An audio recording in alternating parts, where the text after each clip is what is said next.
ভয়ঙ্কর অপতথ্য দিয়েছে প্রথম আলো। যেমন নাটোরে সমন্বয়কদের সবাই একটা গন্ডগোল হয়েছিল এবং সেই সবাই প্রথম আলো লিখে দিল যে বিএনপি আক্রমণ চালিয়েছে, প্রথম আলো যে নিউজ ছিল। আর একই দিনে মানব জমিনে নিউজ দিল যে সমন্বয়কদের দুই গ্রুপের মধ্যে গন্ডগোল হয়েছে এবং এই কারণে বিশৃঙ্খলা হয়েছে। তাহলে এই যে প্রথম আলো মিথ্যা কথা লিখলো যে বিএনপি আক্রমণ করেছে এবং উদ্দেশ্য প্রণোদিত ভাবে লিখলো প্রথম আলো এটা, তো এই কাজ তো কন্টিনিউয়াসলি করে যাচ্ছে প্রথম আলো। এমন না যে আওয়ামী লীগের বিরুদ্ধে লিখলে কোনো বিপদের জন্য তারা লিখছে না, তা না, তারা আওয়ামী লীগকে সেভ করতে চাচ্ছে। বিকজ তারা ওই যে পিনাকি যেটা বললো, একটা সহনীয় আওয়ামী শাসন এবং ভারতপন্থী শাসন প্রথম আলো তৈরি করতে চায় বাংলাদেশ। এটাই হচ্ছে প্রথম আলোর এজেন্ডা। যে নতুন বাংলাদেশে দলবাজি দখলবাজির লক্ষণ উদ্বেগের কারণ টিআইবির আলোচনা সভায় বক্তারা, তো টিআইবি কে আমরা জানি তারা কিছু সমন্বয়কদেরকে নিয়ে এই কাজটি তারা, এই আলোচনাটি তারা করেছেন। অর্থাৎ এখানে যদি আপনি দেখেন যে বেশ কিছু অপপ্রচারকে তারা অনেকটা সমর্থনের মতো করে এই জাতীয় অনুষ্ঠান করছে। আর ইফতেখারুজ্জামানের ভূমিকা তো আমরা জানি, মানে 2009 সালে 2001 সালে আওয়ামী লীগ সরকারের দুর্নীতির দায় পুরো বিএনপির উপর চাপানো হয়েছিল, দুর্নীতিতে ফার্স্ট। আর গত 15 বছরে দুর্নীতির ধারে কাছেও কিন্তু টিআইবি নাই। বাংলাদেশের অবস্থান 13, 14, 24 এরকম। তারা বিশ্লেষণের স্টাইলটাই তারা চেঞ্জ করে ফেলছে আওয়ামী লীগকে সেভ করার জন্য। ইলিয়াস, আমি আপনাকে পাঠাইছি, এই যে দেখেন 12 তারিখে এই প্রথম আলো 12ই সেপ্টেম্বরে একটা শিরোনাম, বিএনপির নেতাকর্মীদের হামলায় 20 ছাত্র আহত। এবং এখানে খুব স্পষ্টভাবে বলছে যে বিএনপি এটা করেছে। আর তার 2 দিন পরে যখন গোপালগঞ্জে মারা গেল, তখন সে লিখছে, টাইটেল হচ্ছে স্বেচ্ছাসেবক দলের নেতা নিহত। আচ্ছা, নিউজের মধ্যে কি লিখছে? নিউজের মধ্যে লিখছে বিএনপির নেতাকর্মীদের অভিযোগ আওয়ামী লীগের নেতাকর্মীরা এই হামলা চালিয়েছেন। এটা সাংবাদিকতা? এবং আমি চ্যানেল আইতে একটা দেখেছি, চ্যানেল আইতে দেখেছি যে বিএনপির এই স্বেচ্ছাসেবক দল নেতা নিহত হয়েছেন গ্রামবাসীর সাথে একটা ইয়ের কারণে, হ্যাঁ, গ্রামবাসীর পিটুনিতে তিনি মারা যান। চ্যানেল আইতে এই নিউজটা আমি দেখেছি। তো প্রথম আলো তো ঠিক হয়নি, ডেইলি স্টার তো ঠিক হয়নি, হ্যাঁ, প্রথম আলো ঠিক হয়নি, ডেইলি স্টার ঠিক হয়নি। আমি কিন্তু আমার ভিডিওগুলোতে কন্টিনিউয়াসলি বলেছিলাম, কয়েকটা জিনিস আমি বলেছিলাম যে প্রথম আলোর মাতব্বরি, হ্যাঁ, প্রথম আলোকে উৎখাত করতে হবে, ডেইলি স্টারকে উৎখাত করতে হবে, ছায়ানটকে উৎখাত করতে হবে, উদীচীকে উৎখাত করতে হবে, সিপিবিকে উৎখাত করতে হবে। এগুলো যদি উৎখাত না হয় তাহলে মানে বাকশাল এবং আওয়ামী শাসন এবং আওয়ামী ন্যারেটিভ, আওয়ামী ফ্যাসিবাদ, এটা উৎখাত হবে না। এগুলো পার্ট অফ দিস ফ্যাসিবাদ। এই প্রথম আলো, এই ডেইলি স্টার, এরাই এই ফ্যাসিবাদ তৈরি করেছে। এই রশিদ ভাইয়ের সাথে তারপরে কথাবার্তা বলি, ইলিয়াসের সাথে তো 2 দিন আগেই বোধহয় কথা বললাম আমি। ইলিয়াসের সাথে কথা বলা হয়, মাহমুদ ভাইয়ের সাথেও কথা বলা, আপনার সাথে তো হয়। তো আমরা যে অ্যাক্টিভিজমটা বিগত সময়কালে চালিয়ে গেছি, আমরা পারস্পরিক যোগাযোগ এবং পারস্পরিক একটা নির্ভরশীলতার মাধ্যমে এটা আমরা চালিয়েছি। এবং আমাদের মধ্যে একটা কমন আন্ডারস্ট্যান্ডিং আছে যে আমরা কোন দিকে যাচ্ছি, কি করব, কি করা উচিত সেটা নিয়ে। যেমন ইলিয়াস আমাকে 2 দিন আগেই বোধহয়, না 1 সপ্তাহ আগে বোধহয় ফোন করলো। ইলিয়াস ফোন করলে বললো যে দাদা, ওই যে জাতীয় সঙ্গীতের ব্যাপারটা নিয়ে একটু ধরেন, আমরা সবাই মিলে একসাথে একটু কথা বলি। আমি ইলিয়াসকে বলছিলাম যে যদি সংবিধান পরিবর্তন করি তাহলে তো জাতীয় সঙ্গীত, এটা আমার স্ট্যান্ড ছিল আর কি, জাতীয় সঙ্গীত এমনিতেই পরিবর্তন হয়। তো ইলিয়াস আমাকে বোঝালো যে না, এটা কিন্তু নাও হইতে পারে, হ্যাঁ, মানে সংবিধান পুরোটা পরিবর্তিত হলো, জাতীয় সঙ্গীতটা আগেরটাই থাকলো, এটাও হইতে পারে। তো আমরা এই লেভেল পর্যন্ত, খুঁটিনাটি বিষয় পর্যন্ত কিন্তু আলোচনা করি, শেয়ার করি পরবর্তী বিভিন্ন জনের, এই এখানে যারা আছে অ্যাটলিস্ট আমরা এটা শেয়ারটা করি। তো আমাদের এই সবারই যেটা চাওয়া, এটা কমন চাওয়া, যেটা মানে হয়তো আমাদের অনেকের বিভিন্ন রকমের ফ্রাস্ট্রেশন আছে, তো কমন চাওয়া যেটা, সেটা 1 নাম্বার হচ্ছে যে বাংলাদেশে আর ফ্যাসিবাদ কখনো ফিরে আসবে না, নাম্বার 1। নাম্বার 2, বাংলাদেশ এই স্বৈরশাসন, তীব্র স্বৈরশাসন, আমাদের গণতান্ত্রিক অধিকার হরণ এবং বাংলাদেশকে ইন্ডিয়ার ভেসেল স্টেট বানানোর যে চেষ্টা, এটা শুরু হয়েছে আওয়ামী লীগের হাত ধরে এবং আওয়ামী লীগ এটা করছে। সো আওয়ামী লীগের রাজনীতি যেন বাংলাদেশে আর কখনো দাঁড়াতে না পারে। 3 নাম্বার, বাংলাদেশে যে ভারতীয় আধিপত্যবাদ যেটা প্রতিষ্ঠিত হয়েছিল আওয়ামী লীগের মাধ্যমে, হাসিনা সরকারের মাধ্যমে, সেই ভারতীয় আধিপত্যবাদ যেন হাত গুটায়, আমরা যেন আমাদের মর্যাদা নিয়ে আমাদের স্বাধীনতা সার্বভৌমত্বকে রক্ষা করতে পারি এবং জাতীয় মর্যাদাকে যেন আমরা ঊর্ধ্বে তুলে ধরতে পারি। 3 নাম্বার।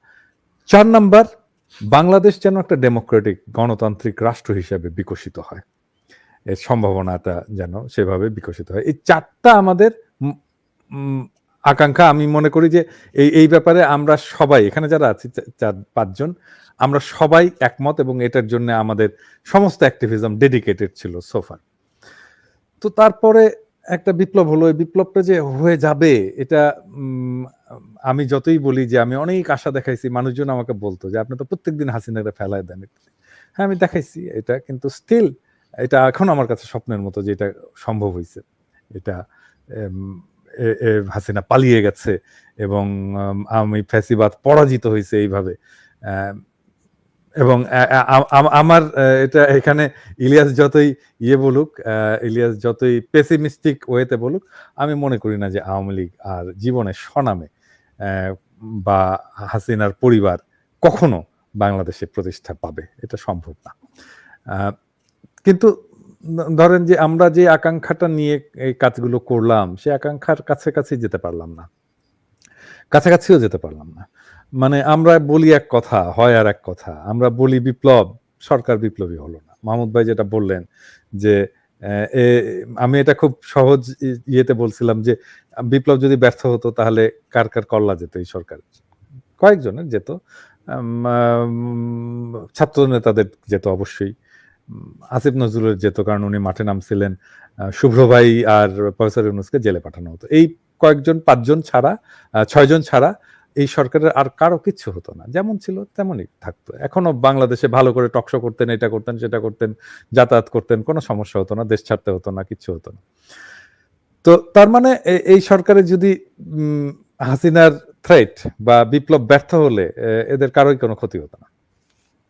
তো সেই জন্য আমি মনে করি যে যারা বিপ্লব ব্যর্থ হলে যাদের কোনো ক্ষতি হতো না, তাদের কি আদৌ এই সরকারে একটা পজিশন নেওয়াটা নৈতিকভাবে সঠিক হয়েছে?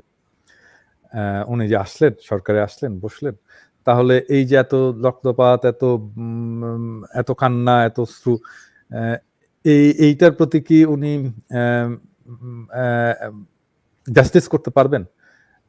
যারা আছেন, আমি বাদ দিলাম মানে প্রফেসর ইউনূস ডাকছেন অথবা যেভাবে হোক ছাত্ররা ডাকছে বা কিভাবে হয়েছে আমি জানি না, কিভাবে সিলেকশন হয়েছে আমি জানি না, কিন্তু উনারা যে আছেন উনাদের কি উচিত হয়েছে যে এই পজিশনটা নেওয়ার? উচিত হয়নি। নৈতিকভাবে এটা কিন্তু মরালি রাইট না।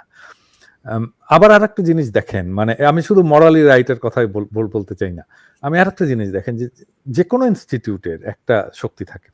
মানে ধরেন কনক স্যারের চ্যানেলের একটা শক্তি আছে, ইলিয়াসের চ্যানেলের একটা শক্তি আছে, এটা একটা ইনস্টিটিউট হিসেবে দাঁড়ায় গেছে, তাই না?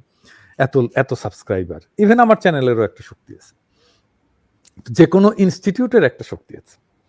হ্যাঁ, আমি এটা চ্যানেল দিয়েই বোঝাই। ধরেন কনক, আপনার সাবস্ক্রাইবার কত এখন? এই 9 কাছাকাছি, 9 লাখের কাছাকাছি, 9 লাখ সাবস্ক্রাইবার।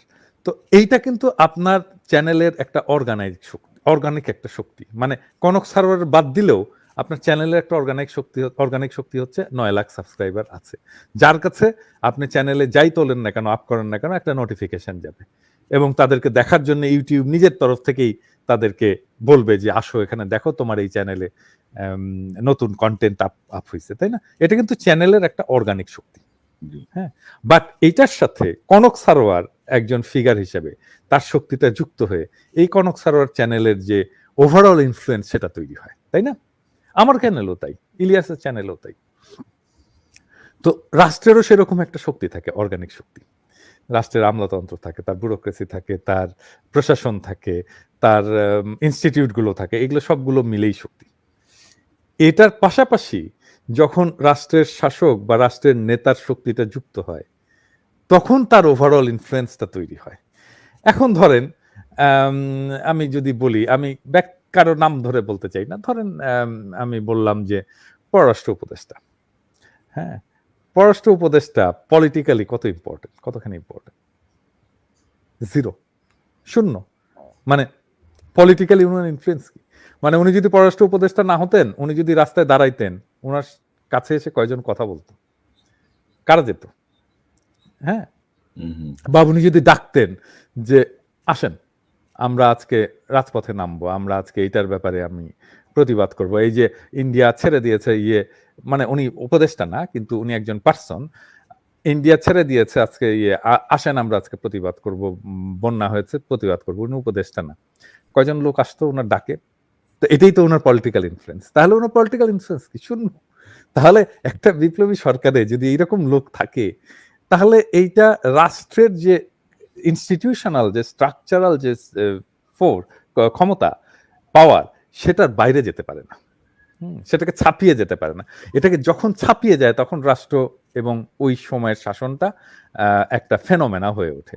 আমরা যদি এটা ক্ষেত্রে দেখি, ধরেন আমরা যদি জিয়াউর রহমানের ক্ষেত্রে দেখি, জিয়াউর রহমান যখন আসলেন, ক্ষমতায় আসলেন, একটা রাষ্ট্র ছিল, কিন্তু জিয়াউর রহমান তার পার্সোনাল কারিশমাটাকে এমন একটা জায়গায় নিয়ে গেলেন যে উনি এই রাষ্ট্র ছাপিয়ে উনি একটা ব্যাপক একটা প্রভাব সৃষ্টি করতে পারলেন, তাই না?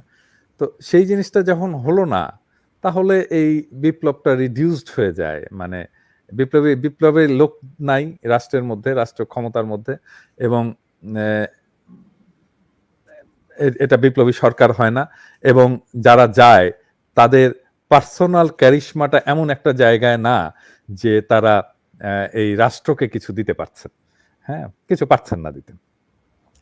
তো সেই জন্যে মাহমুদ ভাই যেটা বললেন যে স্লো, এটা এটা এটা ফাংশন করছে যেভাবে, যেভাবে রেসপন্ড করছে একটা ইস্যুতে, সেটা অনেক স্লো, এটা খুব এফেক্টিভ না। সেটা সেই কারণেই হচ্ছে। এখন ধরেন একজন ইন্ডাস্ট্রিতে হচ্ছে, ইন্ডাস্ট্রিতে আনরেস্ট হচ্ছে, তো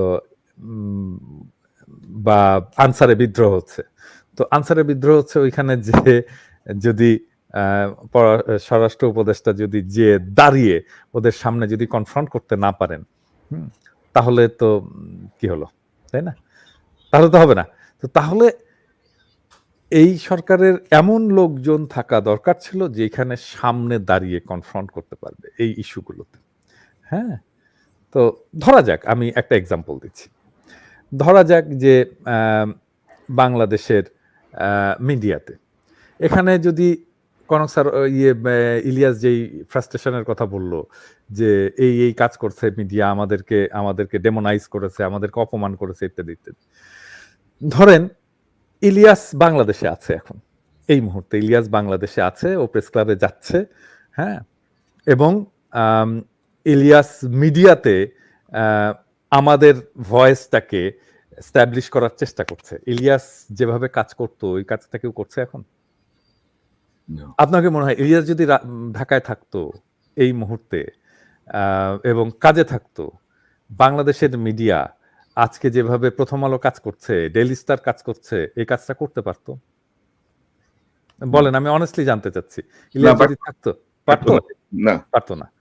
তাহলে ইলিয়াসকে ক্ষমতায় যাওয়ারও দরকার নাই, ইলিয়াসকে কোনো পদ দেওয়ারও দরকার নাই, শুধু ইলিয়াসের মাঠে প্রেজেন্স, বাংলাদেশে প্রেজেন্সটাই পরিস্থিতিকে অনেক পরিবর্তন করে দিতে পারতো। আমি এখনো মনে করি যে মাহমুদ ভাই যদি দেশে থাকতেন, এখন এই মুহূর্তে যদি দেশে থাকতেন, বাংলাদেশের পলিটিক্যাল সিনারিওটা অনেক অনেক পাল্টে যেত। উনি কথা বলতেন, উনি মাঠে যেতেন, উনি কর্মসূচিতে যেতেন, উনি ডাক দিতেন জনগণকে, উনি সেমিনারে যেতেন, উনি দরকার হলে প্রফেসর ইউনূসের সাথে কথা বলতেন। আমি জানি না মাহমুদ ভাই কেন যাচ্ছেন না, এবং আমি মনে করি যে মাহমুদ ভাইয়ের প্রেজেন্স ফিল্ডে এই পরিস্থিতিটাকে অনেকটা পরিবর্তন করে দিতে পারতো। আর আমার না যাওয়ার ক্ষেত্রে এবং ইলিয়াসের যেতে না পারার ক্ষেত্রে, যে আমি ইলিয়াসের সাথে কথা বলছি যে কেন ইলিয়াস যেতে পারবে না, এবং আমি মনে করি যে ওর খুব ভ্যালিড রিজন আছে, এবং আমারটা তো আমি ব্যাখ্যা করেছি। তো এই জায়গাটাতে এখন যদি ধরা যাক যে এই সরকার আবার সেই ঘুরে মাগুর স্যাং, আমাদের বগুড়ার ভাষায় বলে আর কি, যে আবার সে আগের ঘটনাই ঘটে গেল আর কি, মানে একটা সহনীয় আওয়ামী লীগ শাসন আমাদেরকে উপহার দিল, তাহলে তো এই বিপ্লব তো ব্যর্থ। তাহলে এই বিপ্লব ব্যর্থ, কারণ এই বিপ্লব যেই লক্ষ্য নিয়ে হয়েছিল সেই লক্ষ্যগুলো কোনোটাই পূরণ করতে পারলো না, এবং এটা যেন কোনোভাবেই একটা সহনীয় আওয়ামী শাসন, একটা সহনীয় সো-কল্ড সেকুলার শাসন যেন না হয়, সেই চেষ্টাটা আমাদের অব্যাহত রাখতে হবে। এবং যদি সত্যিকার অর্থেই ওই দিকে এগোতে চায়, এবং যার কিছু সাইন এখন ডিস্টার্বিং সাইন আমরা দেখতে পাচ্ছি, কারণ প্রথম আলো কিভাবে নিউজ করছে এখনো, সেই জিনিসগুলো যদি আপনি দেখেন, কোন ইস্যুগুলোকে সে ফোকাস করছে সেই ইস্যুগুলোকে যদি দেখেন, এমনকি যে গোপালগঞ্জের হামলা, এই গোপালগঞ্জের হামলায় এটা যে আওয়ামী লীগ হামলা করছে এটা লেখেনি পর্যন্ত প্রথম আলো। এখন কিসের ভয়? হ্যাঁ, আগে না হয় বলতো যে এটা ডিজিএফআই এর জন্য লিখতে পারিনি, এটা আওয়ামী লীগের জন্য লিখতে পারিনি, এই বলছে সেই বলছে। এই প্রথম আলো তো লেখে বিএনপির আক্রমণে এটা হয়েছে, লিখছে কয়েকদিন আগে লিখছে। আমার কাছে দেখেন, আমি ইলিয়াস কনক আপনাকে আমি পাঠাচ্ছি ইয়েটা, যে কয়দিন আগে এটা লিখছে যে বিএনপির আক্রমণে মারা গেছে বা বিএনপি আক্রমণ করছে, এটা লিখছে। আর এখন তারা লিখতে পারছে না, তাহলে সমস্যাটা কোথায়? হ্যাঁ, আমি একটু কমপ্লিমেন্ট করি আমি পিনাকিকে, এর থেকে রাইট। এবং আমি যদি একটা জিনিস একটু শো করি, যে ধরেন আজকেই দেখতেছিলাম একটা সংবাদ যে তারা লিখছে